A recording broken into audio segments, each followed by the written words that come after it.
ದಕ್ಷಿಣ ಕನ್ನಡದ ಎಸ್ಪಿ ಅರುಣ್ ಕುಮಾರ್ ಅವರನ್ನ ಮಂಜುನಾಥ ಅಣ್ಣಪ್ಪ ಸ್ವಾಮಿಯೇ ಸೌಜನ್ಯನಿಗೆ ನ್ಯಾಯ ಕೊಡಿಸಿ ಅಂತ ಕಳಿಸಿದ್ದಾರೆ ಅಂತಾನೆ ಅನಿಸ್ತದೆ. ಯಾಕಂತ ಹೇಳಿದ್ರೆ ಕಾರ್ಕಳದಲ್ಲಿ ಒಂದು ಸೌಜನ್ಯ ಸಭೆ ನಡೀಬೇಕಾಗಿತ್ತು. ಆ ಸಭೆಯನ್ನು ನಿಲ್ಲಿಸಬೇಕಂತ ಹೇಳಿ ಧರ್ಮೋದ್ಯಮಿಗಳ ಕಡೆಯವರು ಒಂದು ಕುತಂತ್ರ ಮಾಡಿ ಸೌಜನ್ಯ ಹೋರಾಟವನ್ನು ನಿಲ್ಲಿಸಬೇಕಂತ ಹೇಳಿ ಎಸ್ಪಿಗೆ ಮನವಿ ಕೊಡೋಕಂತ ಹೇಳಿ ಬರ್ತಾರೆ.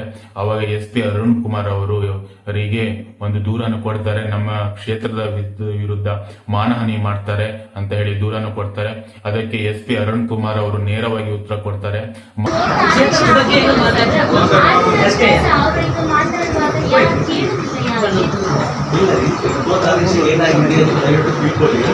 First of all affected party ಈಗ ನನಗೆ ಅಪಮಾನ ಆಗಿದೆ.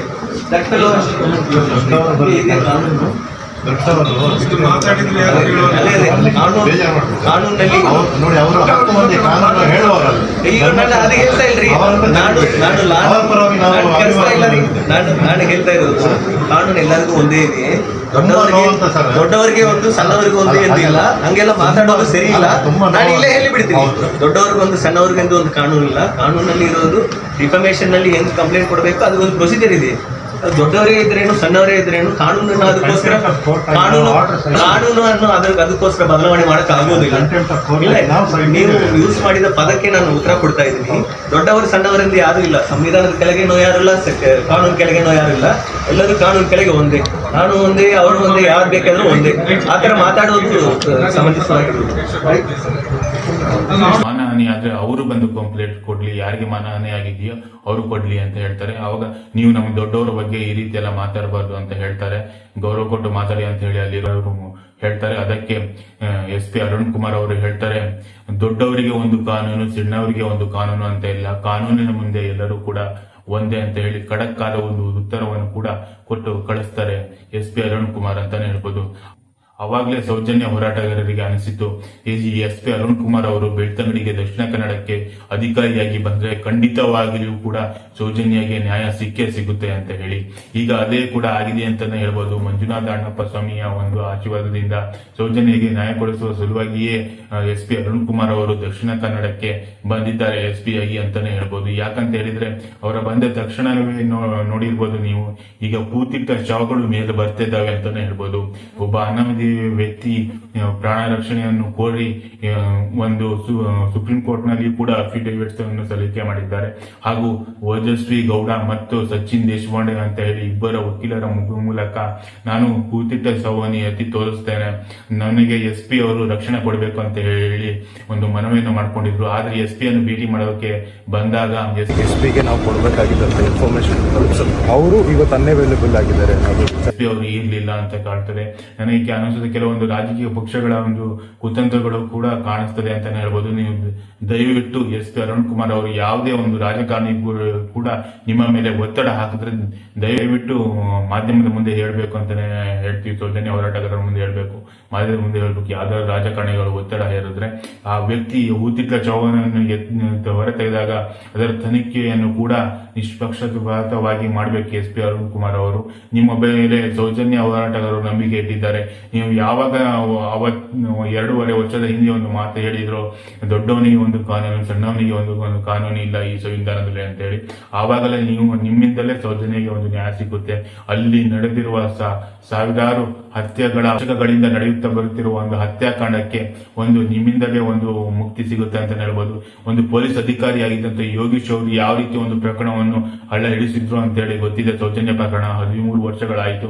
ಈಗ ಒಂದು ಪೊಲೀಸ್ ಇಲಾಖೆಗೆ ಒಂದು ಯಾವ ರೀತಿ ಒಂದು ಕೆಟ್ಟ ಹೆಸರು ತಂದ ಯೋಗೀಶ್, ಅದೇ ರೀತಿ ಕೂಡ ನಿಮಗೆ ಒಂದು ಒಳ್ಳೆಯ ಒಂದು ಉತ್ತಮವಾದ ಒಂದು ಅವಕಾಶ ಸಿಕ್ಕಿದೆ ಎಸ್ ಪಿ ಅರುಣ್ ಕುಮಾರ್ ಅವರಿಗೆ ಮತ್ತು ಸುಧೀರ್ ಕುಮಾರ್ ರೆಡ್ಡಿ ಅವರಿಗೆ ಅಂತಾನೆ ಹೇಳ್ಬೋದು. ಸಹಜ ಸಾವುಗಳ ಒಂದು ತನಿಖೆಯನ್ನು ನಿಷ್ಪಕ್ಷಪಾತವಾಗಿ ಸರಿಯಾಗಿ ಮಾಡಿ ಒಂದು ನ್ಯಾಯ ಕೊಡಿಸಿದ್ರೆ ಪೊಲೀಸ್ ಇಲಾಖೆಗೆ ಒಂದು ಉತ್ತಮವಾದ ಹೆಸರು ಬರುತ್ತೆ ಅಂತಾನೆ ಹೇಳ್ಬೋದು.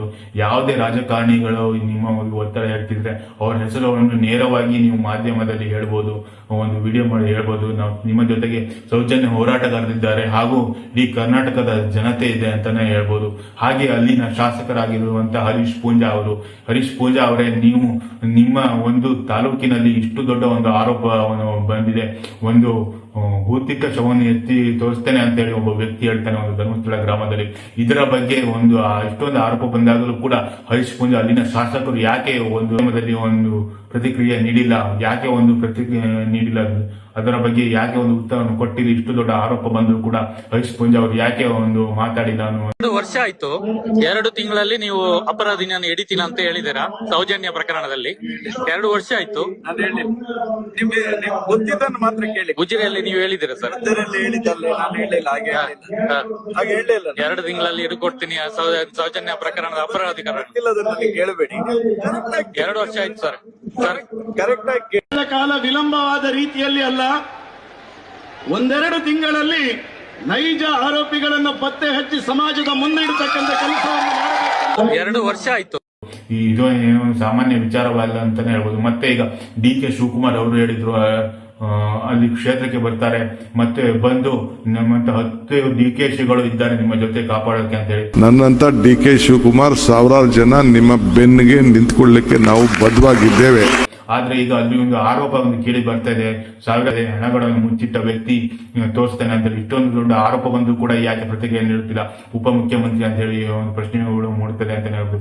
ಗೃಹ ಸಚಿವರು ಕೂಡ ಬಂದು ಅಲ್ಲಿ ಫೋಟೋಗಳನ್ನು ತೆಗೆದುಕೊಂಡು ಹೋಗ್ತಾರೆ. ಬಂದು ಇದುವರೆಗೂ ಕೂಡ ಗೃಹ ಸಚಿವರು ಇಷ್ಟು ದೊಡ್ಡ ಆರೋಪ, ಒಂದು ಹೂತಿಟ್ಟ ಶವವನ್ನು ಎತ್ತಿ ತೋರಿಸ್ತೇನೆ ವ್ಯಕ್ತಿ ಅಂತ ಹೇಳಿದಾಗಲೂ ಕೂಡ ಮಾತಾಡ್ತಾ ಇಲ್ಲ. ಮತ್ತೆ ಧರ್ಮಸ್ಥಳದ ಆಡಳಿತ ಮಂಡಳಿಯು ಕೂಡ ಯಾಕೆ ಪ್ರತಿಕ್ರಿಯೆ ನೀಡುತ್ತಿಲ್ಲ ಇದರ ಬಗ್ಗೆ ಎಂಬ ಒಂದು ಪ್ರಶ್ನೆ ಕೂಡ ಮೂಡುತ್ತದೆ ಅಂತಾನೆ ಹೇಳ್ಬೋದು. ಈ ಮಾಧ್ಯಮದವರು ಮೊನ್ನೆ SP ಕಚೇರಿಗೆ ಸಚಿನ್ ದೇಶಪಾಂಡೆ ಮತ್ತು ತೇಜಸ್ವಿ ಗೌಡ ಅವರು ಬಂದು ಅವರ ಹತ್ರ ಒಂದು ಬೈಟ್ಸ್ ಅನ್ನು ತಗೊಂಡು ಹೋದ್ರೆ. ಸುವರ್ಣ ನ್ಯೂಸ್ ಆಗಿರ್ಬೋದು, TV9 ಆಗಿರ್ಬೋದು, ಹಾಗೂ ಪಬ್ಲಿಕ್ TV ಆಗಿರ್ಬೋದು, ಈ 3 ಚಾನೆಲ್ಗಳು ಎಲ್ಲರೂ ಕೂಡ ಒಂದು ಬೈಟ್ಸ್ ಅನ್ನು ತಗೊಂಡ್ಕೊಂಡು ಹೋಗ್ತೀರಾ, ಮತ್ತೆ ಯಾಕೆ ಪ್ರಸಾರ ಮಾಡಿಲ್ಲ?